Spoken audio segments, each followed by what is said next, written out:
Sa mga mapanuring tagapakinig at sa aking tagapagturo na si Binibining Hana K. Bon, isang makasaysayang araw sa ating lahat. Ako po si Ginoong Jonathan Gonzales na naglalayong gamitin ang oportunidad na ito upang ipaabot sa inyo ang aking talumpati. Ang paksang aking bibigyang punto ay tungkol sa matalik na ugnayan ng wika, kultura at lipunan. Ano nga ba ang matalik na ugnayan ng wika, kultura at lipunan? Ihanda na ang pandinig, panulat at matay imulat. Sapagkat sa araw na ito ay tatalakayin natin ang matalik na ugnayan ng wika, lipunan at kultura. Ano nga ba ang ugnayan ng tatlong ito? Ang wika ay tinatawag nating salita o lingwahe na nagsimula sa salitang Malay at nagmula naman sa Kastila ang lingwahe sa salitang lengua. Ang wika ay isang mahalagang aspeto ng bawat kultura, refleksyon ng ating mga paniniwala, mga kaugalian at tradisyon. Mayaman kung ating ilarawan ang kulturang ating nakagisnan. Punong-puno ng makasaysayang kultura ang bayang sinilangan, nararapat lamang na ipagmalaki at bigyang galang ng mga nakakarami. Lipunan ang tawag sa isang malaking pangkat ng mga tao. Mula nang ako'y magising sa katotohanan, nakita ko ang malubhang kalagayan ng lipunan. Kahirapan ang isa sa pinakamalaking dahilan na hinaharap ng ating lipunan. Bagay na nagmula pa noon at hanggang ngayon ay naging suliranin ng mga maraming Pilipino. Ang wika at kultura ay magkasilok, magkakambal, magkabol.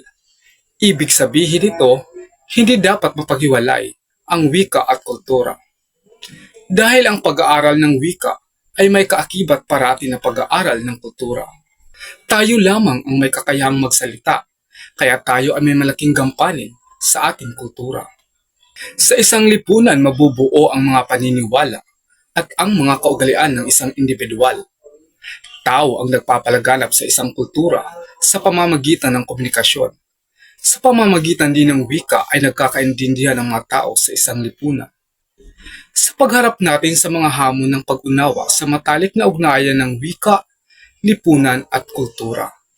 Isang malalim at makabuluhang paglalakbay ang ating haharapin sa pag-uugnay ng wika, kultura at lipunan. Hindi natin maaring paghiwalayin ang isa't isa. Ang bawat aspeto ay may kanya-kanyang kontribusyon sa paghubok ng ating pagkakakilanlan bilang isang Pilipino. Ang kultura ay ang pangkabuang pananaw ng mga tao sa isang lipunan at sa kanilang kapaligiran. Ang pananaw na ito ay hango sa paniniwala, tradisyon, uri ng pamumuhay at iba pang mga bagay na nag-uugnay sa kanila at nagpapatibay sa bigkis ng pagkakaisa na siyang nagpapalaganap sa kanilang pangkahalatang diwa, pananaw, kaugalian at adikain. Ang wika, kultura at lipunan ay magkaugnay.